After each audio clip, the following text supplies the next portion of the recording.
Assalamualaikum warahmatullahi wabarakatuh.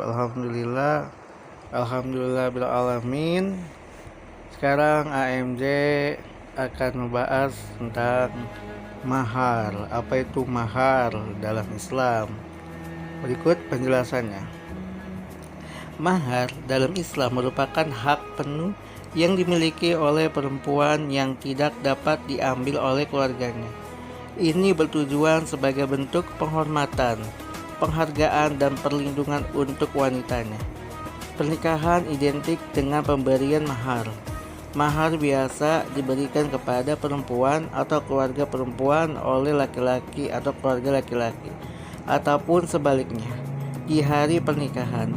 Namun, sebagian orang awam kadang berpikir jika mahar pernikahan hanyalah sekedar kado perkawinan. Apa benar begitu? Apakah fungsi mahar semata-mata sebagai bingkisan atau memeriahkan hari bahagia tersebut? Lantas, seberapa besar dan apa saja yang boleh dijadikan mahar? Dan bagaimana pandangan hal ini dalam agama? Sebelum mengusutnya lebih jauh, berikut definisi mahar pernikahan yang wajib diketahui. Apa itu mahar pernikahan? Mahar adalah harta yang diberikan pihak pengantin pria kepada pihak pengantin wanita. Mahar pernikahan dikenal juga dengan sebutan mas kawin, di mana dalam KBBI mahar atau mas kawin berarti pemberian wajib berupa uang atau barang dari mempelai laki-laki kepada mempelai perempuan ketika dilangsungkan akad nikah. Berapa besaran mahar pernikahan yang harus diberikan? Tidak ada batasan minimal maupun maksimal dalam pemberian mahar kepada wanita. Tetapi perlu diingat, jika ini bukan berarti memperbolehkan mempelai laki-laki membeli mahar secara asal. Yang terpenting ialah maharnya berupa sesuatu yang layak dan bermanfaat bagi wanita serta sesuai dengan kondisi finansial, baik itu dalam bentuk uang ataupun barang. Alangkah lebih baik jika hal tersebut didiskusikan terlebih dahulu bersama pasangan sehingga dapat mencapai kesepakatan bersama. Apa fakta tentang mahar pernikahan yang perlu diketahui? 1. Berbeda dengan kado pernikahan, mahar dan kado pernikahan memang tampak tidak jauh berbeda. Keduanya dapat berupa apapun yang tampak indah dan harus bermanfaat bagi wanita. Selain nilai ekonomi, mas kawin yang hendak ditunjukkan kepada calon istri haruslah bermanfaat baginya. Pernyataan ini didukung oleh pendapat Mesrani, dosen hukum keluarga UIN Syarif Hidayatullah. Mahar bisa berupa barang yang bernilai ekonomi atau jasa yang memiliki nilai manfaat bagi calon mempelai istri. Yang keempat, sesuai dengan kondisi keuangan, jangan memberikan mahar nikah yang di luar batas. Kondisi keuangan harus menjadi pertimbangan nomor 1 dalam membeli mas kawin. Komunikasikan perihal ini terhadap pasangan agar tidak terjadi kesalahpahaman. Yang kelima, dapat dibayar tunai ataupun utang menariknya. Mahar pernikahan khususnya dalam Islam dapat dibayar secara tunai dan juga utang. Itu akan disebutkan dalam ijab kabul. Wakil Ketua Majelis Ulama Indonesia menjelaskan jika dalam ijab kabul sang pria berkata akan membayar hutangnya dalam waktu 10 bulan, maka harus benar-benar ditepati. Yang keenam, tidak boleh menggunakan uang asli sebelumnya. Banyak sekali pasangan yang menggunakan uang rupiah asli sebagai mas kawin pernikahan. Uang tersebut akan dibentuk berbagai rupa untuk mempercantik tampilannya dengan cara melipat bahkan mengelemnya. Ternyata hal tersebut dilarang oleh suatu karena termasuk ke dalam kategori perusakan uang.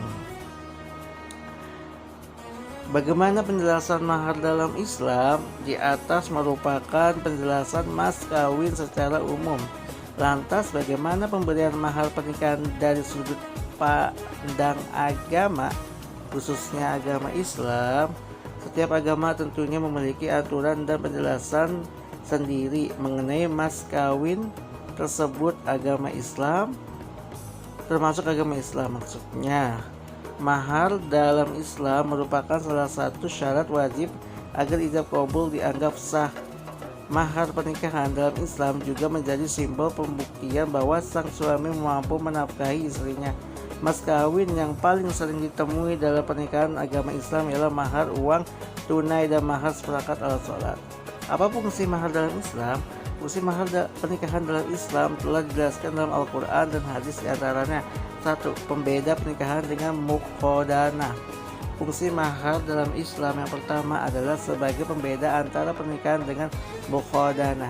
Dahulu mempelai laki-laki masyarakat jahiliyah. Namun fungsi mahar dalam Islam berikutnya yaitu tanda penghargaan, penghormatan, dan perlindungan terhadap wanita. Mahar dalam Islam merupakan hak penuh yang dimiliki oleh perempuan yang tidak dapat diambil oleh keluarganya. Ini bertujuan sebagai bentuk penghormatan, penghargaan, dan perlindungan untuk wanitanya. Berikutnya, tidak tanda keseriusan laki-laki.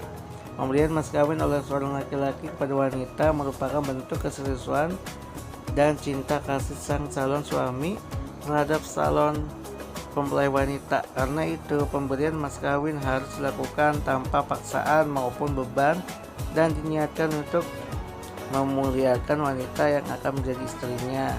Berikutnya, bentuk tanggung jawab laki-laki terhadap wanita yang dinikahi. Mahar nikah dalam Islam juga berfungsi sebagai bentuk tanggung jawab, di mana ia menunjukkan kesanggupannya dalam menjamin kesejahteraan keluarga setelah pernikahan. Berikutnya, bentuk persetujuan untuk hidup bersama. Mas kawin yang diberi oleh pihak pria dan diterima oleh pihak wanita merupakan simbol persetujuan dan kerelaan kedua belah pihak untuk hidup bersama sebagai suami istri dalam ikatan pernikahan yang sesuai ajaran agama Islam. Apa contoh mahar pernikahan? Ada beberapa jenis mahar pernikahan yang kita bisa menjadi referensi maupun keluarga. Contoh mahar nikah berikut ini dapat Anda sesuaikan dengan budget yang ada. 1. Uang tunai. Mahar uang ialah contoh mahar paling umum digunakan pasangan-pasangan di Indonesia. Uang tunai yang dijadikan mas kawin dapat berupa uang kertas maupun koin, di mana jumlahnya berbeda-beda dan biasanya disesuaikan dengan tanggal pernikahan. Uang-uang tersebut nantinya akan dibentuk menjadi pohon, burung, angsa, dan lain-lain. Tetapi perlu diingat ya, penggunaan uang rupiah asli sudah dilarang oleh Bank Indonesia. Solusinya adalah dengan memakai uang mainan atau replika. 2. Seperangkat alat sholat. Contoh mahar selanjutnya adalah seperangkat alat sholat. Mahar nikah satu ini juga sudah sangat umum di pernikahan muslim. Sang calon suami biasanya menyiapkan mahar seperangkat alat sholat, diikuti oleh mahar uang tunai maksudnya. 3. Perhiasan. Perhiasan juga merupakan pilihan yang bagus bila dijadikan mahar nikah. Selain nilai ekonominya, perhiasan seperti cincin, gelang, dan kalung dapat digunakan sehari-hari untuk menambah nilai plus penampilan istri. Yang keempat, kamera. Jika pasangan menyukai dunia fotografi, tidak ada salahnya untuk menjadikan kamera sebagai mas kawin di hari akad nanti.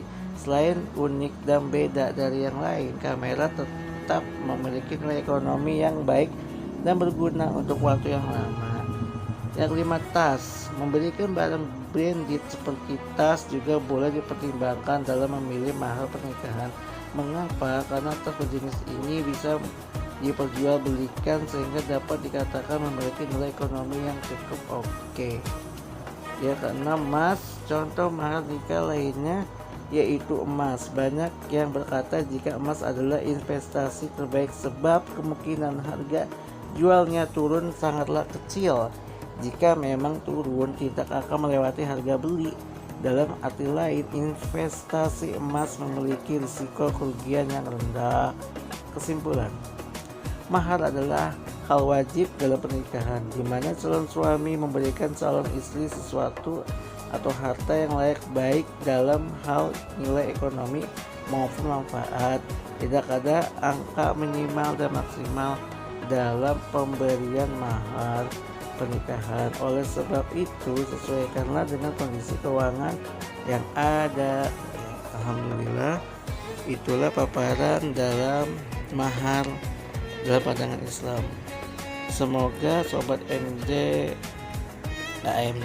maksudnya mengerti ya apa tuh mahar tersebut dalam pandangan Islam. Wallahu a'lam bishawab. Semoga bermanfaat. Wassalamualaikum warahmatullahi wabarakatuh. Dan disukai oleh seorang yang kita beri.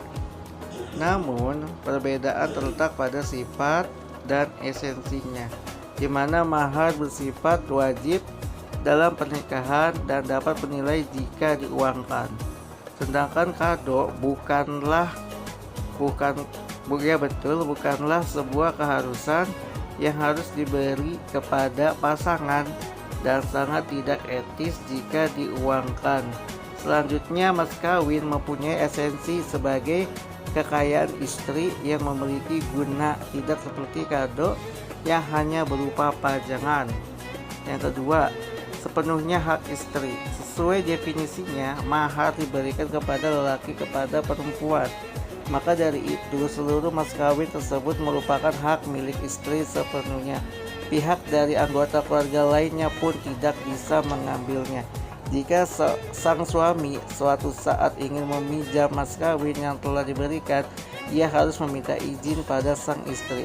Keputusan boleh atau tidaknya ada di tangan perempuan sebagai penerima mas kawin.